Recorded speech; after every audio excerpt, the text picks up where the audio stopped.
nothing to be too disappointed about, especially in the Triple Elim kickoff format. Right at the start of the year, there's a lot to look forward to for Global Esports. This is exactly what I wanted to see from them. I just want to note about those post plans, 5-11, that's what I'm looking at. GE, you got onto the A site on their attack side, but they couldn't hold on to the site, unfortunately, and I think they could have got a little bit more rounds on their attack side. Of course, the attack side was always going to be a little bit harder with that solo Yoru, but they need to make sure that they can hang on to it a little bit more. And that's something that when the sides were swapped, is GE kept going down on the wrong side of the Viper wall, and they weren't staying back. Later on in the half, they were staying further back, and then if PRX got in with their double duelist, they can fight them afterwards when the Viper wall goes down or when the smokes are there. Just this breeze now is different. I think GE was a little bit slow to adapt to or change, and I'm sure that's something that they were frustrated about. Some of the kills, like especially the first one, is maybe a little bit unexpected, and then the other two, oh, let me try and help. So I think that was a bit of an issue for GE. Yeah, what would you rather see them do? Like, would you rather see them fight forward and actually contest yellow more in the post, or be more patient, play the spike, maybe mid-wraps or something? Because the thing is, you don't have halls anymore. You can't just go up on the rope and have someone come bridge side or come through the door for the post and give you a win condition there. For me, I prefer if they play a little bit more passive. Just with the comp that they have, just let them, okay, so respect the double duelist in the main, okay, it's kind of strong, the Jet can always updraft up, they got caught out by the updraft, and then if they do want to go in for that dash and the Yoru gate crash play, let them in. Once the wall goes down and they want to fight with the Brim smokes, now, okay, use your comp that is really strong on the defense side and try and make them like kind of awkward sitting on the side, not pushing into you. And that was for free, Frost. But I, but I do want to ask. He's gonna send him a bill, actually. But I do want to ask about the comp that PRX had. There was a Brimstone and a Jet on, well, Jing on Jet. We'll talk about that in a bit. Let's talk about the Brimstone. How do you guys feel about Brim on Breeze? I like it, honestly. I think we saw it in Americas already, perhaps, if my memory serves correctly. So I really like it. Similar to what you see on Bind, actually, the fact that you can put the Viper wall up and then you have that instantaneous ability to make decisions, especially when your IGL's playing the Brimstone. Round with minimal damage sustained. Yeah, one away from the Viper's Pit as well. If you can get that Patman come in the next round, you'll have a good way to try and have a closure too. Oh my god. And gain a little bit of a lead on the attacking side of this map, as we see PRX going to be contemplating a half by a sort of different variety look, I believe. But they themselves, of course, going to be changing approach into this next round too. They lose a round, they switch it. They're putting more towards the A site right now. And I just can't help but think, right, when Patman said earlier, you think they're going to challenge me at A? A couple of rounds too early.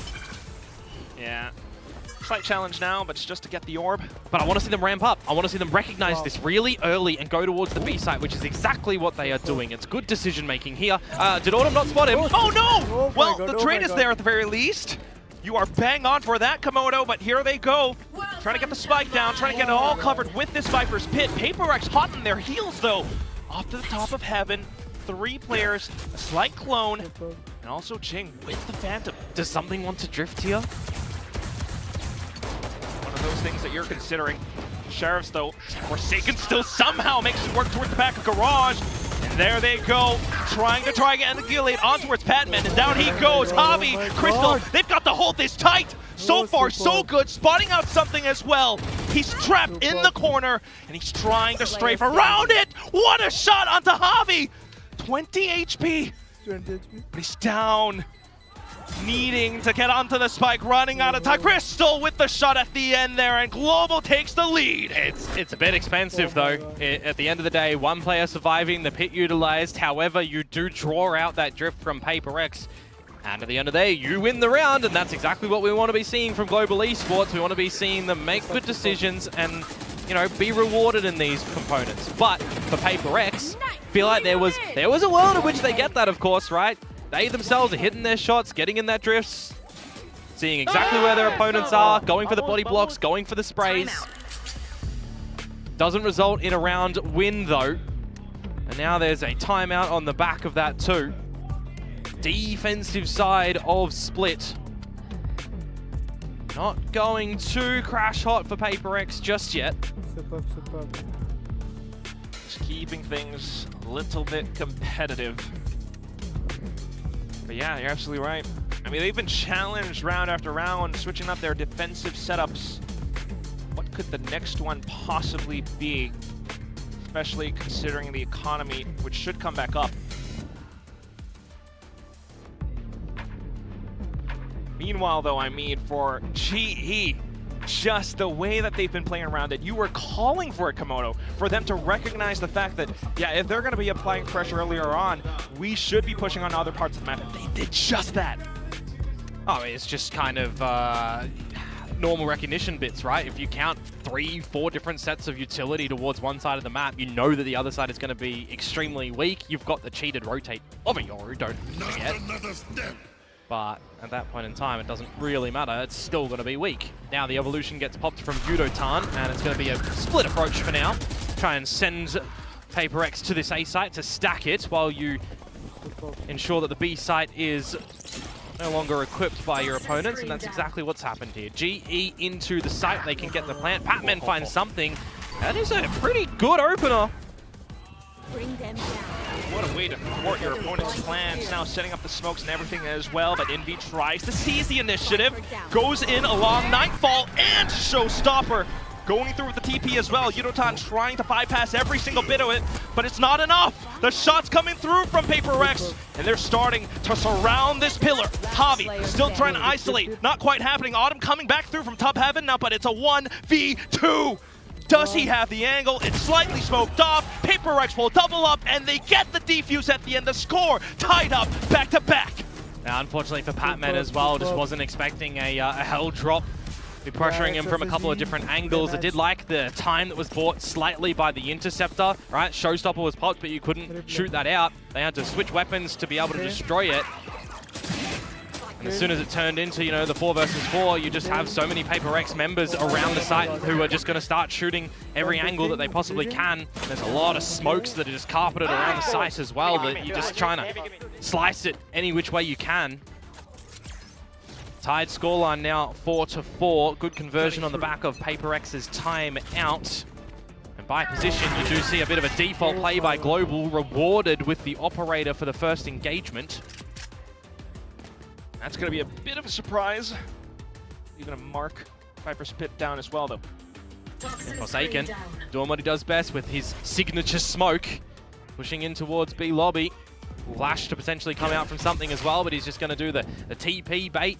Get the information as a body, and well, luckily he actually does take that TP, right? Because now he's at the site where the hit's coming down. Should be prepared for the hit. Trying to reposition to the best of his ability. Jing as well, trying to play around for cover. Bought it just enough time for Divide to perhaps get into heaven. They have no idea that Patman is behind them. Look at that, it's gorgeous from him. And that should just be the deal sealer on this round right now. Forsaken with the flank means Diddley squat when the chokehold is still going to be watching him to give Autumn a bit of a heads up. And poor old Divide, he's going to be at the ramp, but 2 versus 5. Sneaking all the way through the chokehold as well, but still a 2v4 at the end of it. Stars plays down at their feet.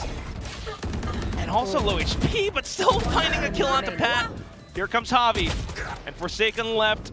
GE will be able to take the round away, thanks to Patman.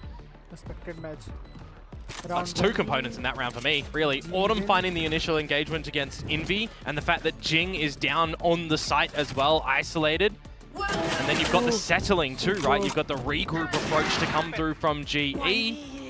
It's got to be someone, unfortunately, at the end of the day.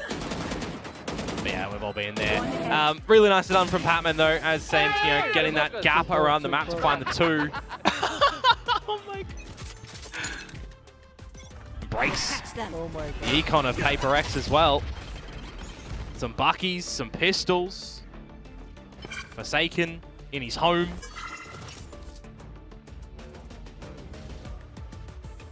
Knock, knock, but G want none of that. Oh boy. Up towards middle, then a surprise peek from Divide. Head scratcher moment. Yudotan not happy with that one. Seen a couple of thrifties already in this series. Early one from PaperX last map. 2 more later on from GE. Oh Autumn aware. So careful with the stutter step. Put on the mask as well. Want to get deep in towards the site to reveal where your opponents are. You hear the drone of Jing. And he's just going to try and challenge in this smoke. It's cheeky. I like it. He should be good for one. No, Never mind. They caught onto him, and it's just so quick and so aware as well.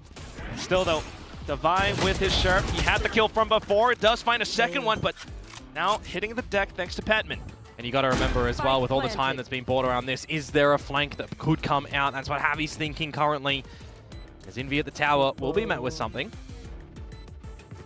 Trying to find whatever they can get. Yeah, don't take this one as 2 1v1s. Play it together for the swing, and that's exactly why something is always going to be good for his name. Something in these rounds. 6 found for Global. Better than the first half of the last map. But will it become an equal playing field on the exchange, or will they extend this lead? Something's going to get that operator back on out. You kill me, Komodo. But absolutely right as well. 2 rounds left in this first half. Can Global secure a strong lead? Match down start now, you can see. Gotta love it. Oh. Crystal does have the Nightfall available in this round, and Autumn is just going to delete something caught with the operator and caught in transition of the TP. He's even looking for more. Off of the Nightfall as well. Big damage sustained by Envy, but Jing trying to sidestep all of it, finds a quick double, blocks away the blind, tosses the paint shells, and that's where Utah will seize the initiative. Is it going to be a settling moment though for GE? 3 versus 2. Envy super close. Barrel stuff moment essentially, but Utah needs to win the duel. He wills. Javi off yonder wins that one too. Fights on fights, and Global come out on top. As we transition into the last round of this half, Global Esports will be winning no matter what, but an 8-4 tastes a lot better than a 7-5. So what do we have in store for PRX now? That's exactly the question. The alt cycle's coming through and through, but at the same time, PRX not shy to just really go in for some of these brawls, evident by some of these moments, but Global's starting to wake on up. I do like the little changing moments as well from Global, where they have Pat on the lurk sometimes, Javi on the mid lurks. This time, Mr. 8K is looking to play Scopey Boy. Oh, or he was. Autumn will regather that one, as it's going to be an all-in approach to this B site for Global. Already Jing starting to rotate over here as well. Everyone from PRX trying to play around the smokes best of their ability. Something needing to stay alive as well, but unfortunately goes down. Forsaken towards the back. Interceptor again! And that does not work. Forsaken, though, has the kills. Weapon back online, but here comes Unotan! Double found! Abilities placed, trying to bait out and locate their positions while his team is no longer here. 50 seconds left, wanting to get the spike down, but as soon as he swings, Envy is here to play. Well, 7-5 at the half to GE. Still a bit more of a fan of Global Esports when they're going for the split plays instead of the one-dimensional plays, I'll call them there as well, right? Kind of telegraphed a bit in that moment by PRX, where they only have one spot that they really need to look at. And you just got the crossfires that come out really nicely. Forsaken with the Judge as well is just so close, it's going to destroy you. Lines of sight that can just get sprayed on down. The Interceptor does zap the Showstopper technically, but by that point in time, it was already looking to be a winnable scenario for PRX to close the round. Now we flip PRX to the